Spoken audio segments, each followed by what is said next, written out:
All right, what is going on, everybody? How you doing? Welcome to another episode of Talking Buffalo, your weekday daily driver for Buffalo Sports Talk and more. My name is Patrick Moran. Thank you for watching, for listening, however you consume the show. Appreciate you guys very, very much. Also, shout out to our sponsor, Sunny Reds, 1841 Abbey Road, just minutes down the way from Highmark Stadium. This is our Tuesday episode. Obviously, a very big week. The NFL draft is finally about to be upon us anyway. Matt Warren, SB Nation, is going to join me here. We're going to kind of go over 5 draft prospects that each of us like a lot and 5 that maybe not so much. Not necessarily because we don't like the player, but maybe it might be the fit where they might be drafted. So we'll talk about that as well today. My man, what's going on, dude? How you doing? Big week here. Yeah, we had some storms roll through this weekend. I'm looking right out at my trampoline's over on its side right now, and thundering and lightning right now here on Monday morning. But nice Yes, little, nice little weekend. We are recording this on Monday. Happy Dingus Day to all those who are out there celebrating today. I got a little bit of red on if you're watching this on the video side. And yeah, you live in Batavia. Most people know that. I'm in Buffalo, West Seneca, and I can hear some crazy loud thunder. You might hear it at some point bleeding through this microphone on the show. What else is new though? Weather is wild here. I'll tell you what. So look, WrestleMania 41's in the books, man. And I want to talk about that a little bit, but we're going to save that for the end. So if you're a wrestling fan, stick around for that. If you're not, I'm saving you the agony of having to sit through us talking about something you don't give a shit about before we get to the football stuff. Something before we get into prospects that we really like and others that we don't as much. I had Joe from Queens on the show just yesterday. We recorded actually last Friday, and I did a countdown of my favorite. It was my top 20 non-first round Bills draft picks of the modern era. The modern era being 1970 and more recent. On the countdown, when I got inside the top 10 at number 7, I had Phil Hansen, and Joe kind of lost his shit. If I should have brought the clip up. Go back and listen to it yesterday. It was really his rant on Phil Hansen. First of all, it caught me off guard. I never knew how he felt about Phil Hansen. I had him number 7. He thought that was utterly ridiculous. One of the reasons I used to have him that high was just how long he played, consistency, and that he's on the Bills Wall of Fame. Well, let me tell you, Matt, when I mentioned that I had him on the Bills Wall of Fame as a reason why I had him that high, he was not impressed whatsoever. And literally on the show, he told me to ask Matt Warren what he thinks about Phil Hansen and Phil Hansen being on the Bills Wall of Fame. So before we get into prospect talk here, I'm going to ask you that. Phil Hansen, Bills Wall of Fame, what's the issue? I remember going on a pretty long rant at one point in time saying that Phil Hansen on the Wall of Fame was absolutely ridiculous. Um, I just I find it hard to put a player on the Wall of Fame that doesn't have a single Pro Bowl on his entire resume. Like, yes, he played here for a long time, but like, he was never the best player at his position on the team, and like, never was one of the best players in the NFL at his position. So I've never understood why they put Phil Hansen on the Wall of Fame. To your point, he did play for the Bills for a very long time. He was very consistent. And then if you just like go to Pro Football References approximate value, he's 17th in Bills history, which is higher than I would have expected when I went digging for this information. So like, he's right behind Reuben Brown according to Pro Football Reference. So again, like, that's higher than I would have expected. I've never thought of Phil Hansen as being one of the best players in Bills history. I think if you asked players to name the best, or ask people to name the best players in Bills history, he would be pretty far down the list. And so I don't know. I just never really understood the Phil Hansen of it all. Joe,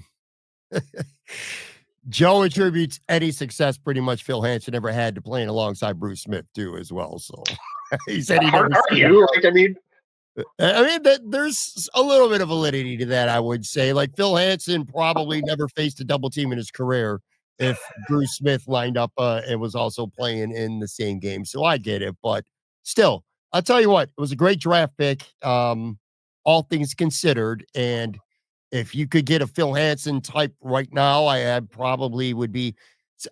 Let me think. Is a good comparison for Phil Hansen like a slightly better AJ Epinesa? Does that kind of ring a bell in terms of skill set and what they bring to the table? Like maybe AJ Epinesa, but maybe 15% more from AJ Epinesa. Yeah, I One more mean, it's been a very long time since I've watched tape of Phil Hansen, so I like hesitate to even go here. But yeah, like he was always solid. He was always like dependable. To your point, like I mean, availability is the best ability. Like I mean, he was just in the right spot where he's supposed to be doing the right thing all the time. And I know he has a couple signature moments in the playoffs. It's just I don't remember him ever dominating in a way that I would have wanted from my Wall of Famers.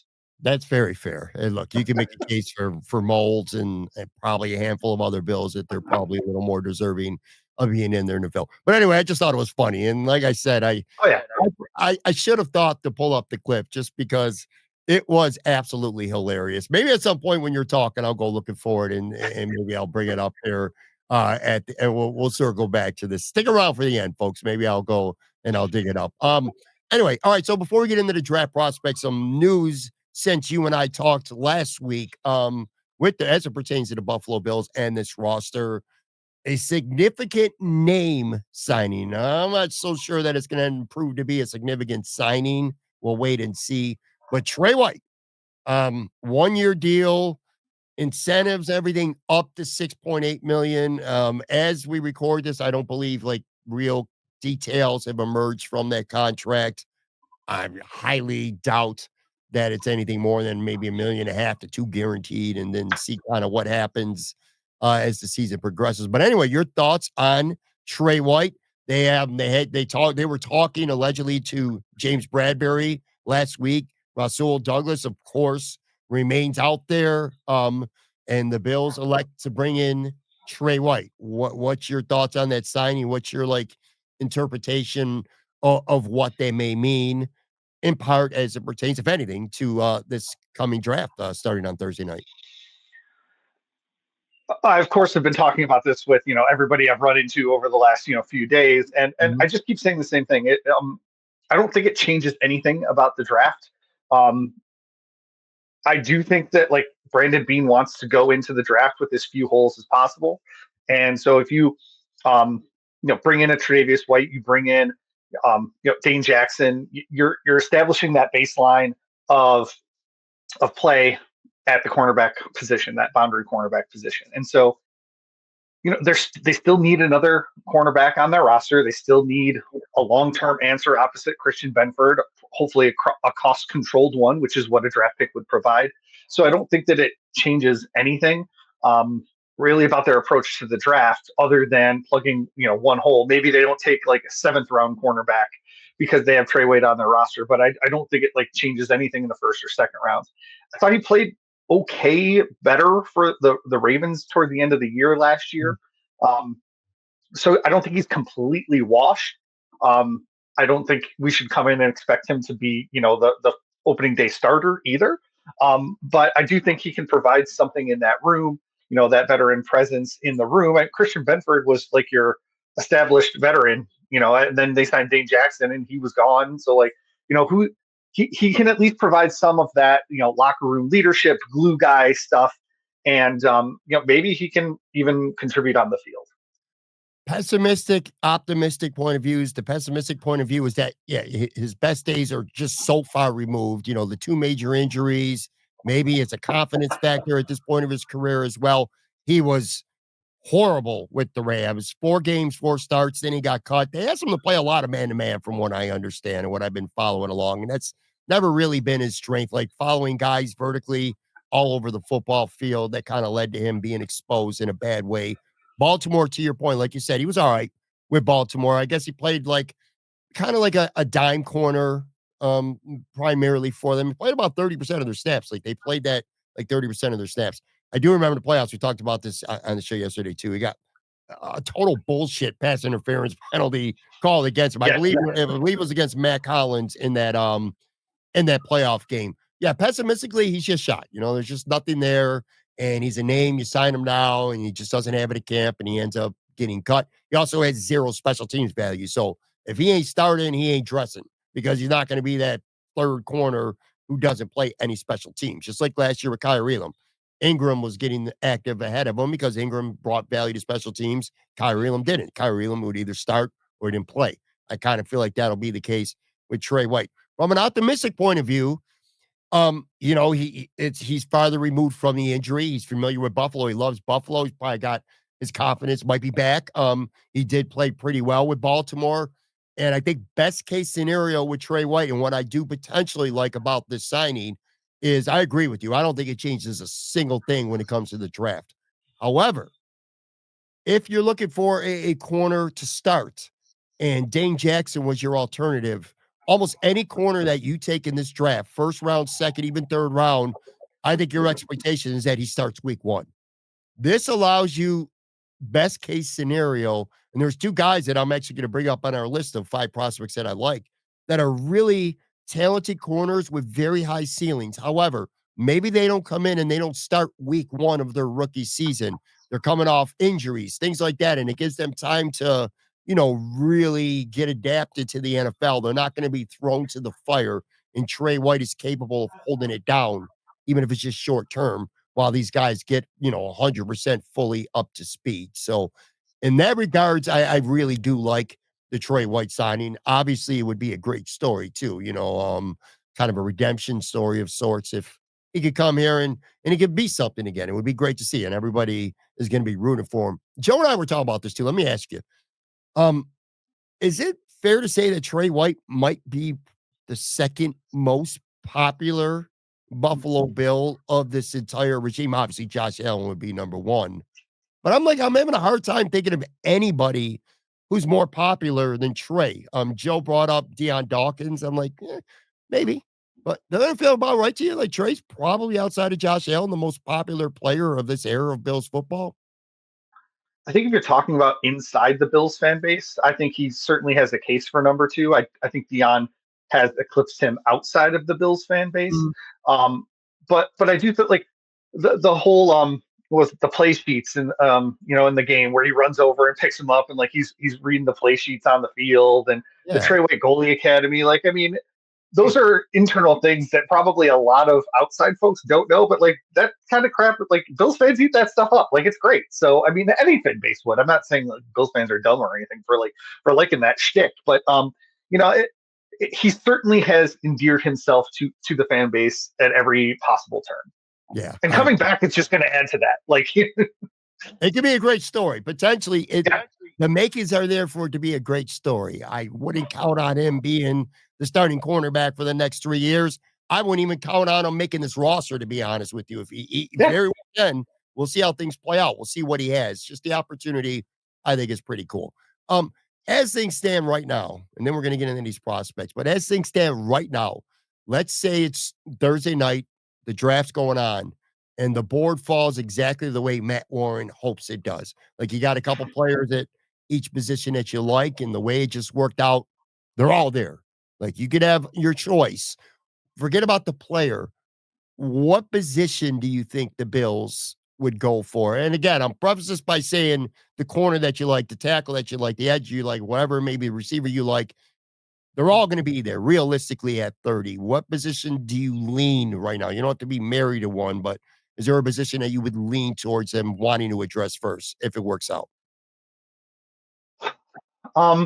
First, it's so tricky because when they have 3 picks in the first 2 rounds, I just kind of look at them as a clump and like I want them to take a cornerback, a defensive tackle, and a pass rusher in those 3 picks. And so I don't necessarily prioritize one over the other. I guess I would probably do cornerback because they play more snaps. They're more expensive to sign as a free agent. And so you want that cost controlled guy. So I guess I would probably prioritize cornerback.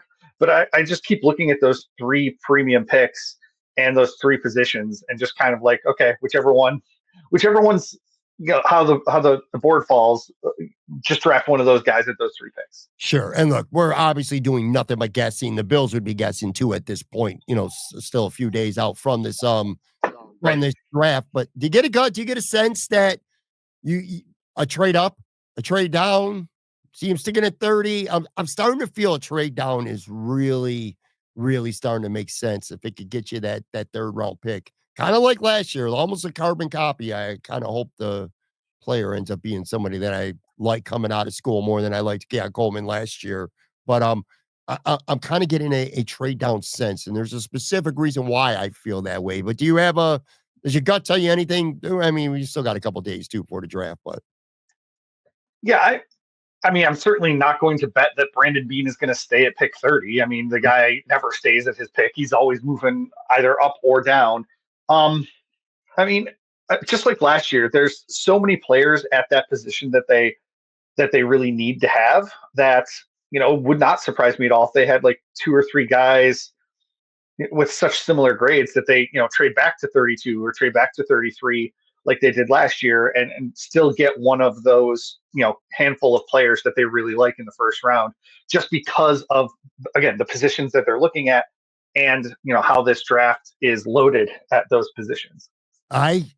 what makes my gut tell me trade down is that quarterback from Bama, Jalen Milroe, and I see two teams that are not going to take a quarterback in the first round because they pick really high. They pick 2 and 3.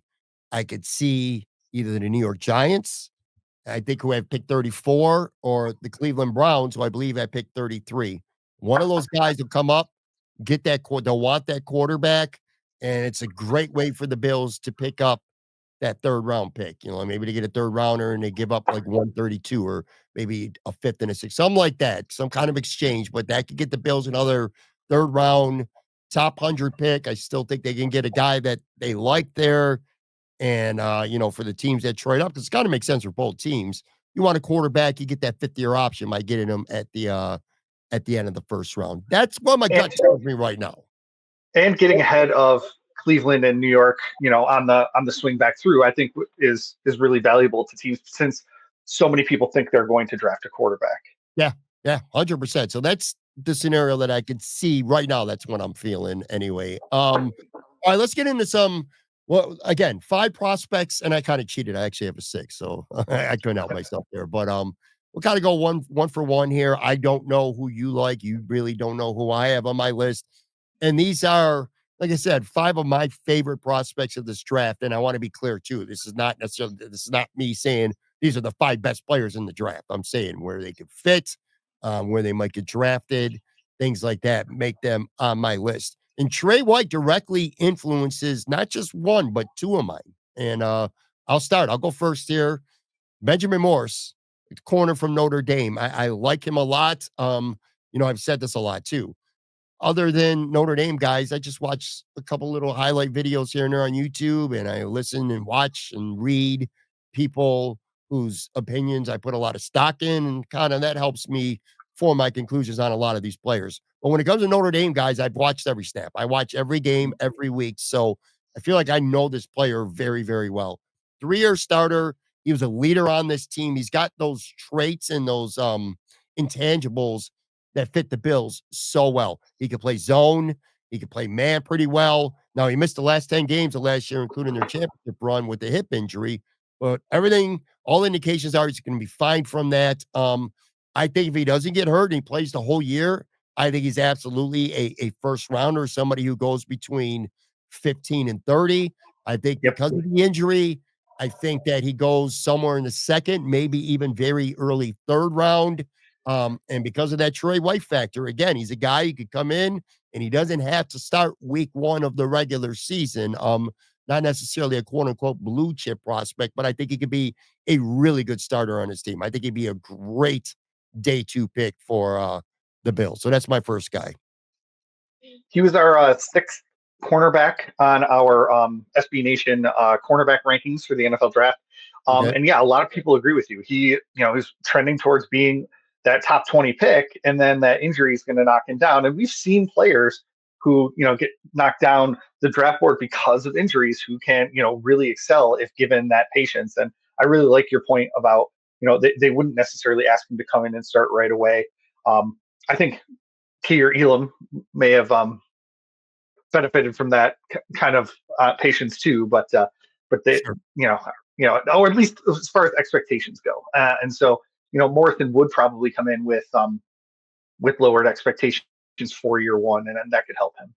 Yep. Okay. What do you got first?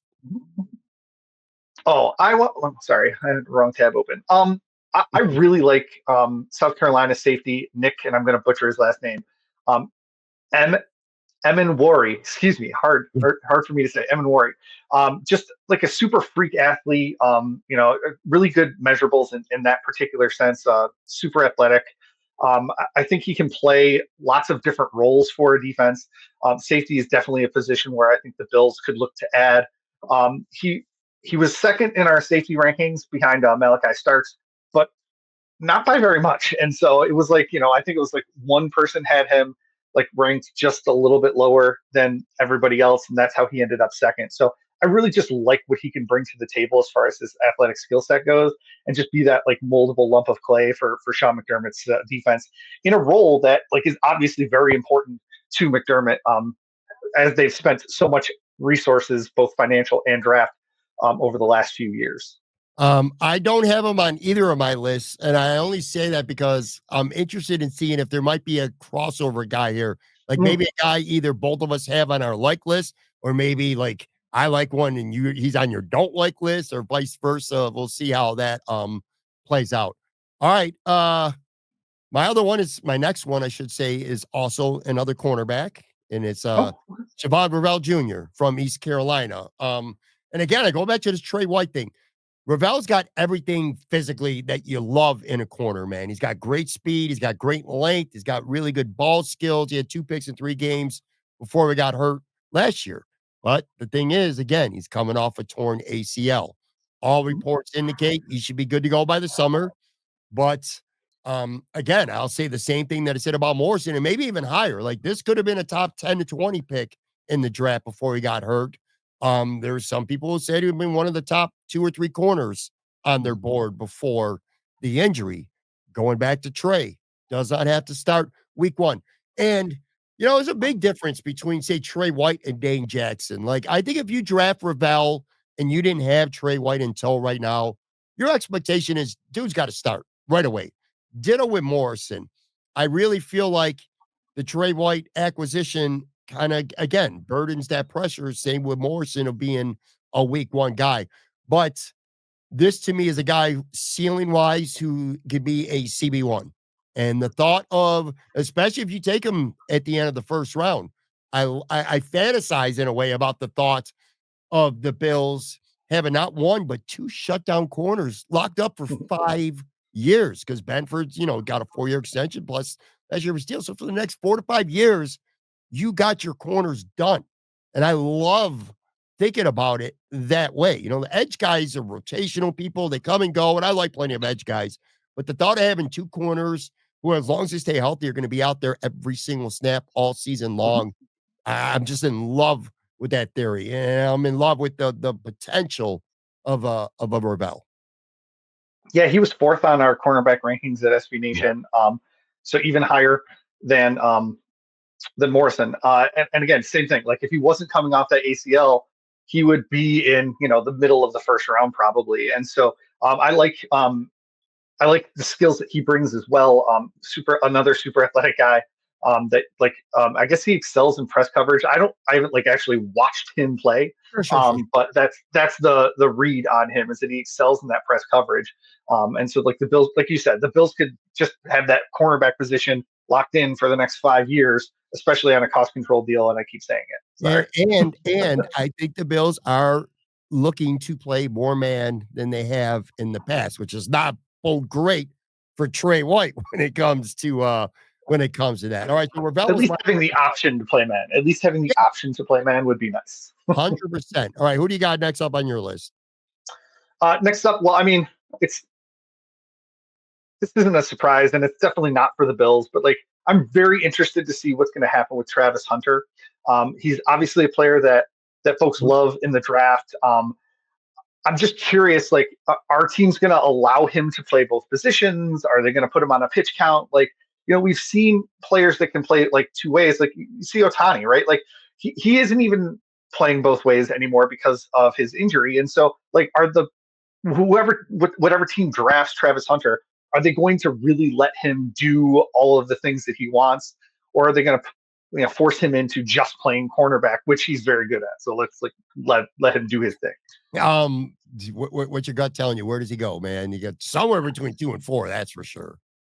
Yeah, I think the Browns are going to end up picking pass rusher in at second. The Giants, they have so many needs; they can go anywhere. Um, if I'm Joe Shane, I probably pick Travis Hunter at third just because he feels like a prospect that could change not just your defense but also some of your offense as well. And um, you don't want to take necessarily a boom or bust prospect. You want that high floor guy, and I think that's what Travis Hunter would do for them. Yeah, I'd say the Giants too. He's not getting past. I don't think he's getting past 3. I know there's some late buzz about them with Sanders, but yeah, you don't pass up Travis Hunter. And the thought of Hunter and Malik Neighbors playing together is pretty exciting. Again, not to mention he'll play both sides of the football. He's going to be a guy that's going to be just so fun to track Mm-hmm. his career playing both sides like that. It's going to be really cool. All right, my third guy on my list, I'm actually going wide receiver here. I like Jalen Royals an awful lot. 4.42 40 he ran. He's one of those 3-level threats on the field. He could play any of those 3 wide receiver positions. And what I also like is he has the ability to be a kick returner, which kind of gives him more first year value, I believe. Even if he's brought along a little bit slowly. I think this is a day 2 guy for sure. Second round, maybe third, but he's definitely a day 2 guy. I think this pushes potentially Curtis Samuel down on the depth chart, which kind of, it's a lot of money for a guy who's either going to be wide receiver 4 or wide receiver 5. But as you know, there's nothing you can do about it this year. It's kind of like Dawson Knox. Dawson Knox's contract sucked last year, but what are you going to do? You try to get the most out of him. I kind of feel like that's going to be Curtis Samuel this year. But he's a guy, again, he can start as wide receiver 4, but he's got really good, quick separating skills. He's got to learn the route tree. Like, he didn't run a lot of shit at Utah State. It was pretty much screens, go routes, hitches. And that's it. So he's got a lot of work to do to learn the route tree better. But he's a guy who's got a really high ceiling, and there's no wide receiver I love at 30. Let's just put it that way. Yeah. That's realistically going to be there, I should say, anyway, at 30. Golden, I don't see him being there at 30. I like this pick, and I don't like a lot of wide receivers because I'm very much right now they need defense a lot more than offense. But you know what? You got to go and you got to keep trying to find Josh Allen weapons. And I feel like this kid could become a really, really good one. So that's my third guy. You're saying you would push Samuel down the roster? I'm just wondering if he'd be a game day inactive for some of his, rookie season too, while he learns some of that stuff. I don't know. I doubt it if they're drafting him that high as they would have to take him. But it just, I don't know. I'm not in love with any of the wide receivers in this class, which is why I don't think the Bills are going to draft them, because I don't think there's like a clear path to playing time. Like, to your point about moving Curtis Samuel down the roster or down the depth chart, I just don't see a clear path towards like making a huge contribution in 2025. Agreed for the most part. But I will say 2 things. Number one, if he is a kick returner and he has special teams value, that can get him on the roster. And also, what I've come around on without really, because you really don't think of it this way, is the Bills got 4, not great, but pretty good wide receivers. And then the depth behind that is really, really bad. I honestly, and you got to factor for an injury. One of those top 4 guys is going to get hurt at some point. It just happens. I mean, look at last year. Coleman went down. I know Shakir missed a game. Who else was there? I don't think Samuel was hurt early in the season. Mm-hmm. Who the hell's the 4th guy that I'm missing right now? Oh, we don't have Palmer because he's new. But yeah, I think you can count on somebody getting hurt. And I don't want to be relying on Tyrell Shavers or Jalen Virgil to carve out a big role on this team. So even if he starts really low on the depth chart, and even if he is initially, inactive for a while early on, I wouldn't be mad about it. And I think he's a really he's a good prospect, and I'm thinking beyond just this year, he can become a Mhm. great draft pick for the Bills. Who you got as your third guy? Well, I mean, it's no secret that I really like the defensive tackle class this year. Mhm. So I could pick several defensive tackles off this list. I mean, in an ideal world, I want Mason Graham, but I can settle for Kenneth Grant falling to the Bills. If he can make it all the way down to pick number 30, let's just like hope that can happen. How about that? All right, I'd start sweating. When it gets to be around 24, 25, I'd start sweating. However, he gets to 25, 26. We're talking realistic here. I think it's realistic that the Bills could say, you know what, this is a glue guy. We see him being a glue guy on our defense in the middle of the defensive line, and we can go up and get him. That's very, very possible. It doesn't have to be the Bills are going to move down. Brandon Beane's been known to move up in the past. So if the opportunity is there and Kenneth Grant's on the board, you get to those mid-20s, like I think Houston around 24, 25, something like that. The Rams picking at 26, who need more picks. They don't got a lot of picks in this draft. That could be a strike up opportunity for the Bills, for sure. Let's do this. Let me take a quick break, come right back, Oh, and we got two more guys that I want to get to, and then we'll fly through prospects that we're not in love with as well, and a few other things.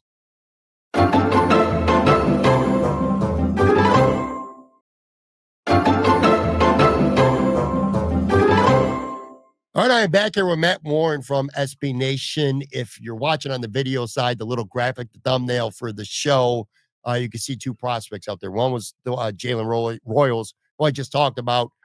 The other guy, and I know I'm going to be called a homer by a lot of people here, but I'm going to go with Sean Dolak, UB kid. Again, he's not going to be an early pick. He's early. I think his ceiling is the fifth round, and it's possible he doesn't even get drafted. He could be an unrestricted free agent after this draft. Um, but listen, he is just a straight up football player, man. Production, production, production. He lacks a little in size. Basically, he's Terrell Bernard in terms of size. He's no bigger than Terrell Bernard, and he doesn't quite have that elite athleticism that I think Terrell Bernard has. But I'm telling you, man, this kid is going to carve himself out a role in the NFL. I think he's a great fit for the Bills. None of those reserves on the Buffalo Bills are roster locks at all. I've said this. Um, Joe Andreessen, great story. Far from a roster lock. Balin Spector gets hurt all the time. I actually would be surprised if he even makes this roster this year. Olafosio, the fifth rounder last year, far from a roster lock. There is an opportunity for a guy like Sean Dolak to come here and be the new Balin Spector, somebody who could back up Terrell Bernard, do some things on the field. I mean, this guy just makes plays. He makes plays. He finds the football. He had 5 interceptions with UB last year. He's a ferocious tackler, very physical kid. And he could be trained. He could still, there's room for him to grow.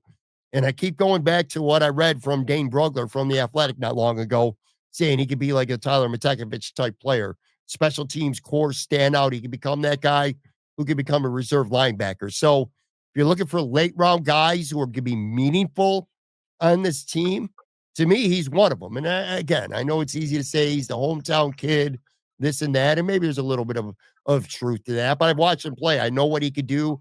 I've gotten to know him. I know what his appetite, his hunger is, and he's going to play in the NFL. I'm telling you right now. So why not Buffalo? I like the fit. I like the pick. And he would, like you said, he would have a clear path to the roster as that like late round pick. I, Mhm. I, I don't I think you could do a lot worse than picking him, in this seventh round, let's say. Yeah. Okay. Yeah. It'll be fun. And I got real quick. I will tell you, so we're recording this late Monday morning. I actually was texting with him earlier today. I was trying to get him on the show this week. I was trying to get him on the day before the draft, but he's actually out of town and he's not going to be back until Thursday, when the draft starts. So he's got a lot of shit going on. But anyway, I'm really excited for the kid. Who you got next on your list? Who's your fourth? Someone that's a little bit further down of the draft board, and I didn't do this on purpose, but I gave myself all the hard names to say. But JT Tuimoloa from Yeah. Ohio State, the edge rusher. I sorry with the names, my bad, folks. Mhm. I really, it's my bad. I'm, dude, I'm You know, the worst at just that. he's a guy that's probably going to go in the second round. Had a really big breakout season. But he's 6'4", 34-inch arms. I like the way he's put together. He's just a solid, kind of pass rusher. I wouldn't expect him to be like you'd ever develop into like, a top tier, like, pass rusher with his hair on fire, but he's a solid defensive end, and would really add to their rotation at that position with so many guys on, expiring contracts after this season. For what it's worth, on our second Bills mock draft, the one where I had Anthony Borhaska, a guy I respect a ton from Cover One, he was JTT. Just say JTT. That's what I did. Okay, that's Why do you think that way? He picked him in the second round. So I mean, Anthony was very high on him. I could see that happening for sure. Philadelphia Eagles, by the way, I'm looking at Twitter live here as we record. Cam Jurgens, 4 years, $68 million extension for their standout center. Pretty big deal. All right, so I'm on my last one, although I'm going to throw in a little bonus one in too. This is a defensive tackle. He's not a day one pick. I don't think he's going to be a day two pick either. He could be a late day two pick, but probably an early day three pick. Let's say you like Kenneth Grant or Harmon and you strike out with them at the end of round one. And let's say, that second tier, Darius Alexander, Collins, a couple of these other guys, they go off the board before you can get to them at 56. You try to move up, you try to stay at 56. You just don't see a defensive tackle you love. And you're like, I don't want to force a second round pick on a guy. It just didn't break our way. A day three guy I like a lot. Jamari Caldwell from Oregon. 6'2", 332 pounds, big size, and he's deceptively quick. He's played obviously primarily the one technique, but he's also played the three, so he's got some versatility. 2 years ago, he played with Houston. He transferred to Oregon last year, but 2 years ago at Houston, he had 6.5 sacks. He's a good fit. I think you got to give him time, to develop. And this pretty much says Daquan's going to be our guy again, the primary guy this year. Whereas if you take Kenneth Grant, I think Kenneth Grant much sooner than later takes over for Daquan Jones, and Daquan Jones probably becomes that guy who only plays 35% of the snaps. It'd be the opposite. I think if you take a rookie like Caldwell, round 4, maybe he's that guy who's playing 35% of the snaps. But again, he's a good rotational piece and a nice big run stuffer who's got some versatility. And I think he could be a guy who could help this roster. And the guy that I wanted to sneak in, Bruce Nolan took him in with one of our gazillion fifth-round picks that the Bills have this year. Q Robinson from Alabama. He's an edge guy, defensive lineman, kind of on the small side, but what he is he's a complete core special teams guy. Plays all 4 special teams really well. And with the Bills losing some special teams guys, I could see him being a late round pick that actually sticks around on the roster because he could play special teams so well. So I just wanted to throw that in as a quick little bonus. But the main one, like I said, was Jamari Caldwell from Oregon. I think he could be a really good fit here. And what you were talking about earlier with the cornerback position in Tre White, I think would also apply to Caldwell on the defensive line. Like he wouldn't be expected to come in and contribute major snaps like right off the bat. He could learn some of those skills, like how to be a pro, and and like learn behind whether it's Ogunjobi, whether it's Daquan Jones, whoever it happens to be on that defensive line. Like there's a lot of like turnover that's going to happen on that defensive tackle position in the next, say, 12 months, 13 months. And so like it wouldn't be a bad idea to add a younger person into the mix. And I think we all expect that, but Caldwell could really benefit from that seasoning. Yeah. Who's your last guy on the love list? Well, I mean, Bills fans, like I wouldn't take him. I'll just throw this out there because I'm not a first round running back guy, but Ashton Jeanty is like he's so fun to watch. Like, and the Bills obviously have this big question mark at the running back position. I mean, at least a perceived question mark at the running back position. I think that James Cook's coming back, but just seeing what he's going to be able to bring, like, is he going to go in the top 10? Like, he's got to, right? Like, but positional value says that he shouldn't, right? So, like, I'm so curious how he's going to fit in the NFL. I'm so curious how teams are going to justify, drafting a running back that high. It's just going to be a really fascinating thing to watch. And I think he's like the perfect test case for it because his game is so complete. I just feel like he's destined to be a Raider. It just feels like such a great I don't see him Yeah. getting past the Raiders. All right, let's flip the script a little bit and we'll get through these a little bit quicker. These are prospects I don't love, and I want to be clear too. It's not just necessarily that it's not that I don't like the player.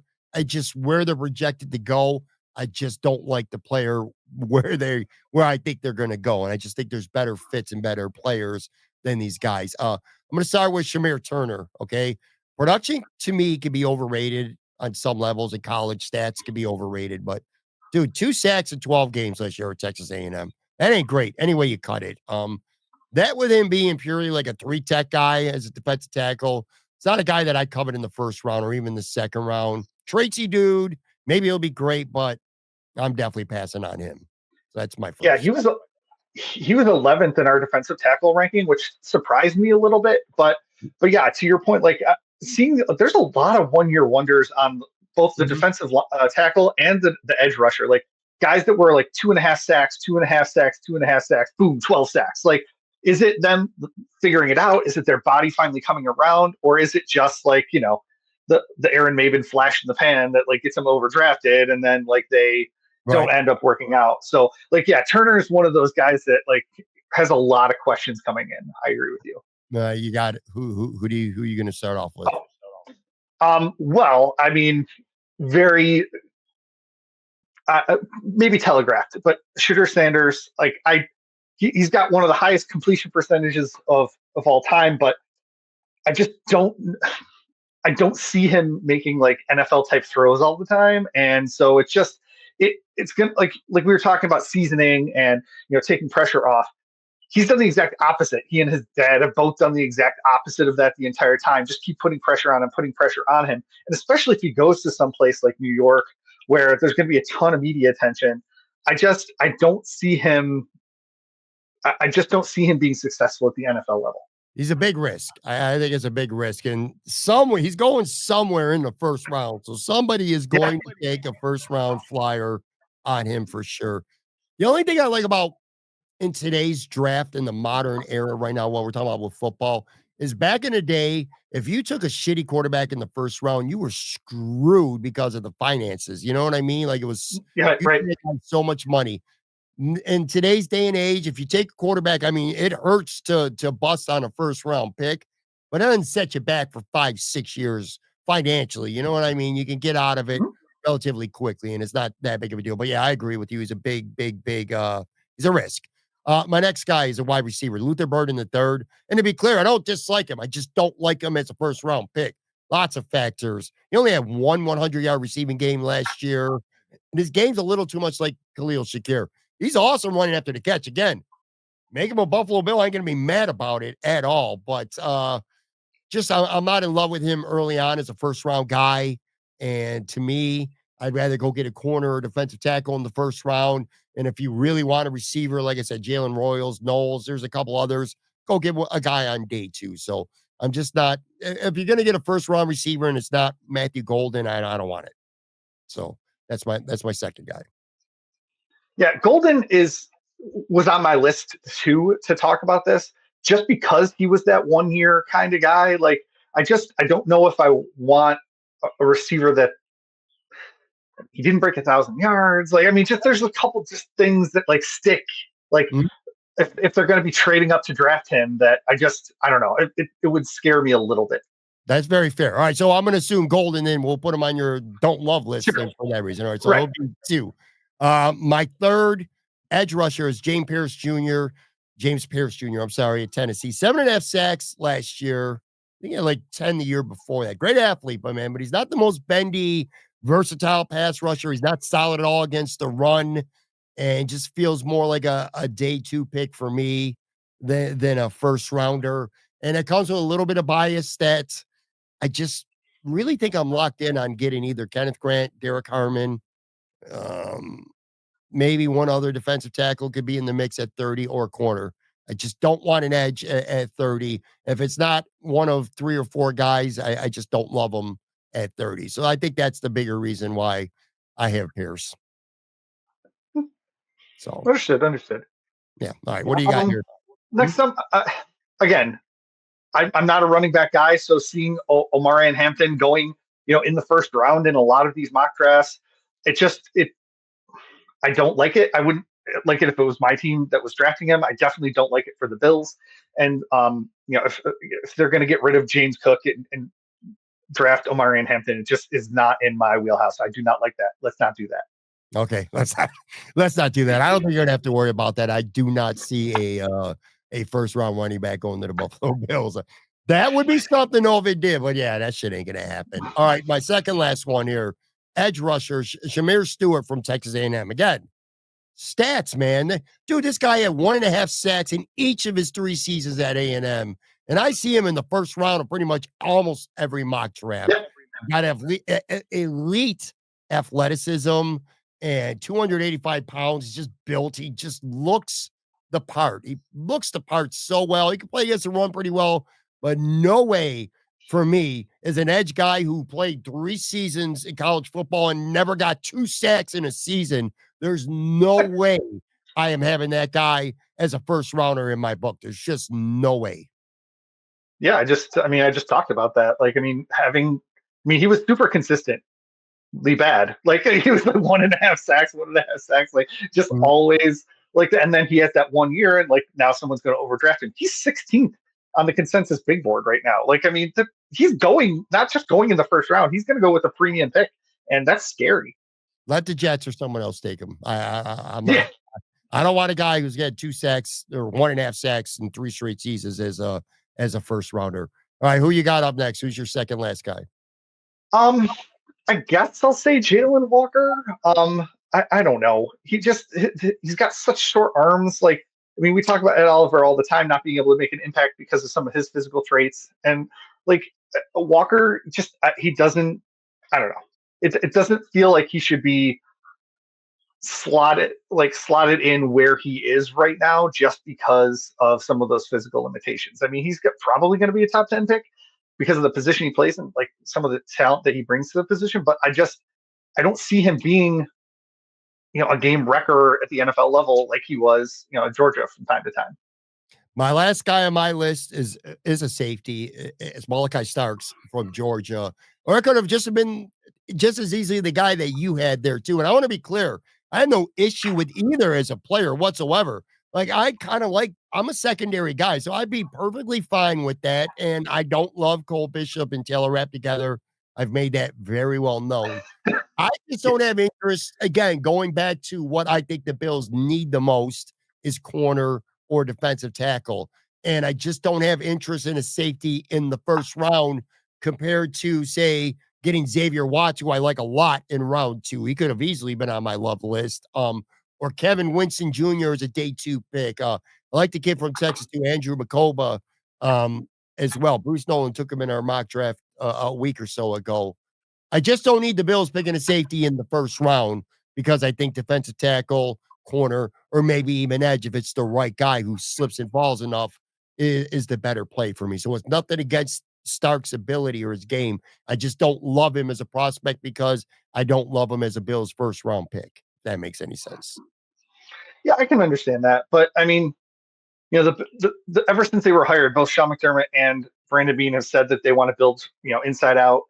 But, 2 of their biggest signings from, way back were, Jordan Poyer and Micah Hyde.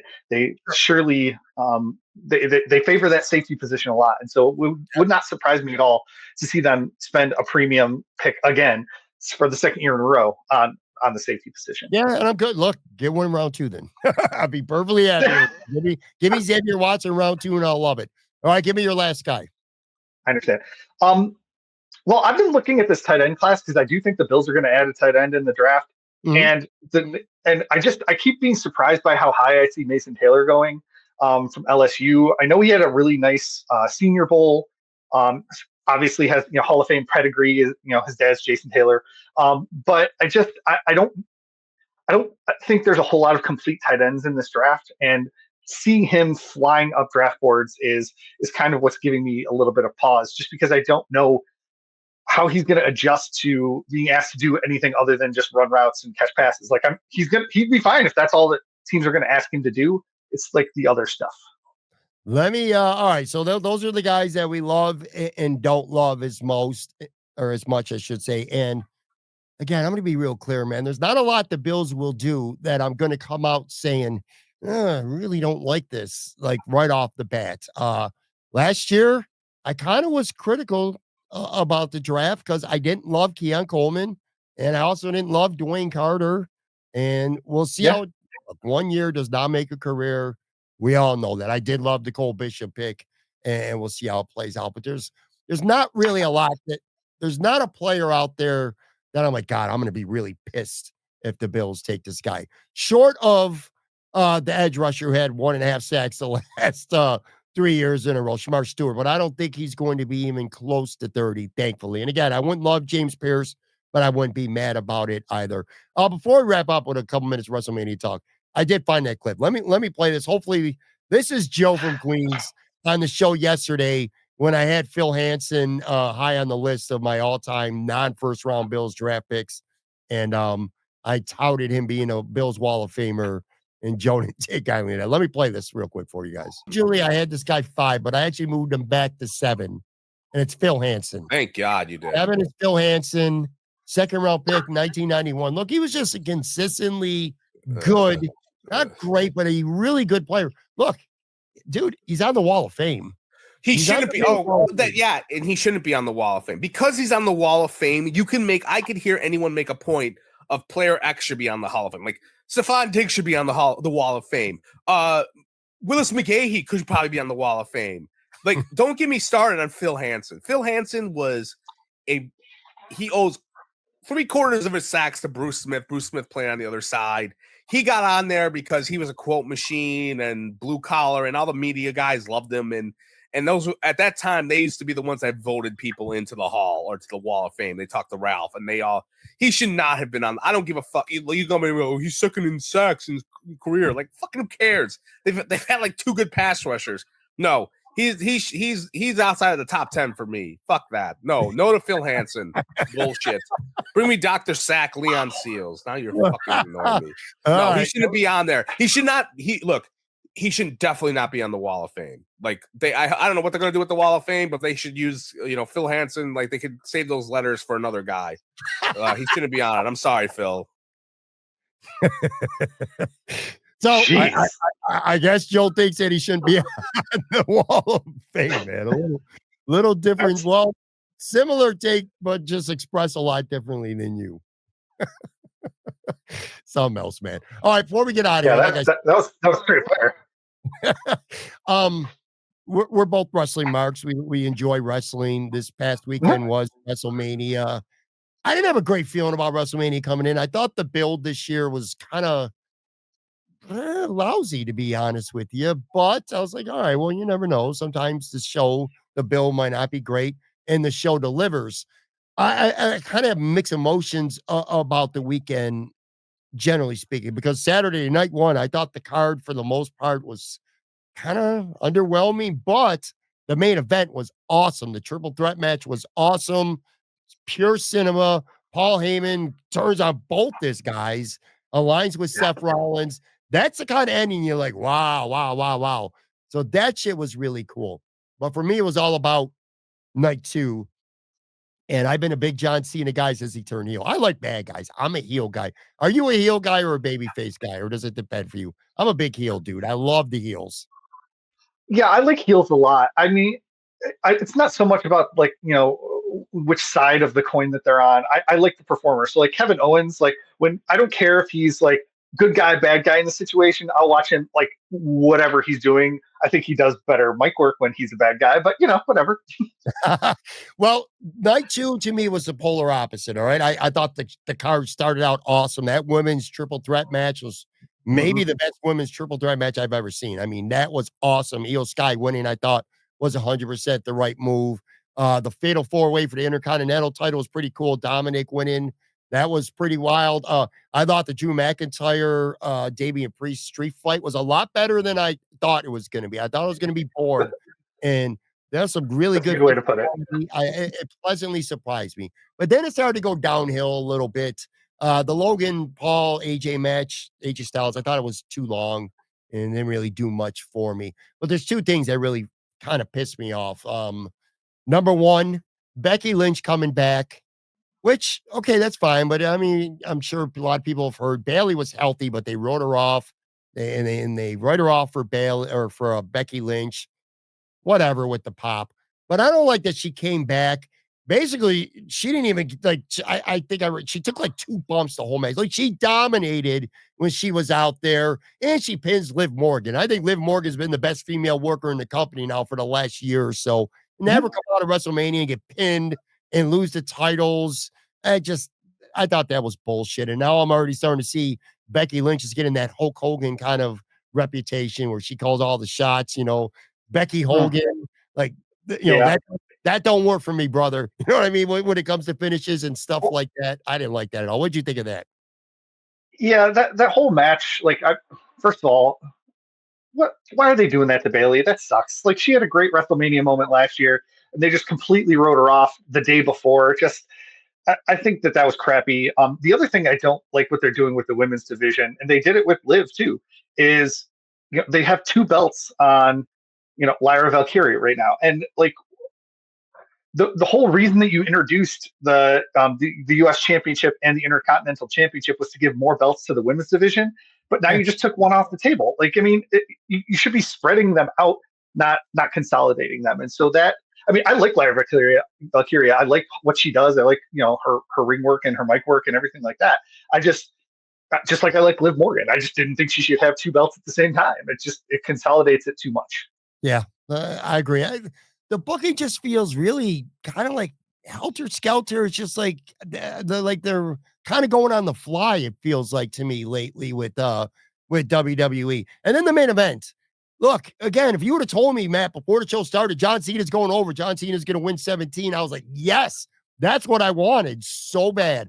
But how they got there, that match was fucking stupid. Now, I get the actual match itself being kind of boring in a way, and John Cena kind of dummied it down on purpose, I think. He was very slow, very deliberate, not giving fans what they want. Just slow, arrogant, cocky. That's what he's doing now. I got no issue with the match. It was a typical John Cena match where things feel slow. They don't look crisp. He's calling the match out. You can hear him saying what's next plenty of times throughout it, but John Cena's always been that way. I got no issue with that. It was the end. I mean, what are we doing here? The Rock, what was the point of The Rock ever being involved in this shit? He comes out of Elimination Chamber. Cena aligns with him. He sells his soul. Like, why? Like, he never appeared again. Nothing to do with the main event whatsoever.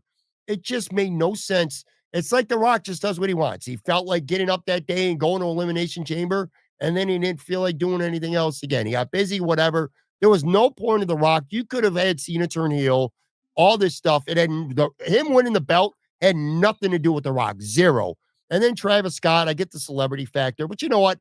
Have him jump the rail real quick, get into the ring, and then whatever happens, happens. But to walk down like he did, it just looked so stupid. And Cody invited him to the ring. All that shit was whack. And then at the end, I get the whole choose good versus evil. Will you take the dirty road to win? I will. And then Cena does. The principle of the angle I get. The execution was fucking horrible, man. It was terrible. Travis Scott, that was dumb. And no Rock just really tainted the whole angle for me so much. I think you feel the same way. I do think that the lack of The Rock, which by the way is really hard to say apparently, of the lack of The Rock in the entire like they didn't even mention him in the promos for weeks, like in this build-up either. And it's like, why was he? Why? Like, it's just you keep asking the question, why was The Rock ever involved? And I will say this about the ending of the match too. To see Cena win his 17th championship without even putting his finisher on Cody, just like, it's so nuts to me. Like, the low blow and the belt, like that makes sense and stuff. But we didn't even get the highlights from Cena because like they just went right to the kick in the nuts and the belt on the face. So like I don't know. I feel like it was really crappy. Like, and it really did taint the whole night for me. If we're being honest. And I mean, I don't know if it's the ending of the match or if it was The Rock or if it was both things that like really tainted the whole thing. But like, People aren't talking about Dominic Mysterio today because of how poorly the night ended, we'll say. 100%. And look, again, I got the result I wanted, but how I got there really left it really tainted the whole show for me. And yeah, look, I thought Cena was gonna hit him with the belt. Cody was gonna kick. I was waiting for Cody to kick out. And then maybe The Rock comes out. Or you got to do something else. But to just hit him with the belt one time and pin him, it just, I don't know, it was so anticlimactic for me. It really was. We'll see though. What? I was going to ask you about Joe Hendry. Like, what did you think about him coming in and like saving Randy Orton's WrestleMania? It was it was a nice little pop, and I get it. It was unexpected. Yeah, I get it in a way. Like you're gonna have Rusev. A lot of people are saying Rusev or Nick Aldis or whatever. Maybe Nick Aldis could have made sense, but Rusev or Aleister Black, it's like they're gonna come out and they're gonna lose to Randy Orton after being gone. That kind of would have took a lot of the. Yeah. Now we'll see too, because we're taping this Monday morning. The only thing I'll say about Cena is we'll see if Triple H recovers and if they figure out a direction to go that makes his heel run a little more fun. We'll see if anything happens on Raw, which again, we're recording this before Raw. Look, we all know Cena's eventually going to lose and he's going to find the error in his ways and he's going to have the redemption arc to end his WWE career. But I don't know. Maybe it'll be a fun little. I like heel John Cena. I'll tell you that. I think he's playing the role very well. I just thought the execution and the way they laid out the match was just fucking terrible. I guess at the end of the day. But anyway, we'll see how it plays out, and we'll see how this draft plays out. Next week we will have a draft to review, so we'll be able to have some thoughts and takes. That'll be next week. We'll talk about the draft and around the league as well, too, man. Appreciate you, buddy. I'm very excited for the draft to be over. There we go. So am I, buddy. But before that, I will have Aaron Quinn with me tomorrow. We're going to do our final Buffalo Bills mock draft. That should be interesting. Stick around. Talk to you guys tomorrow.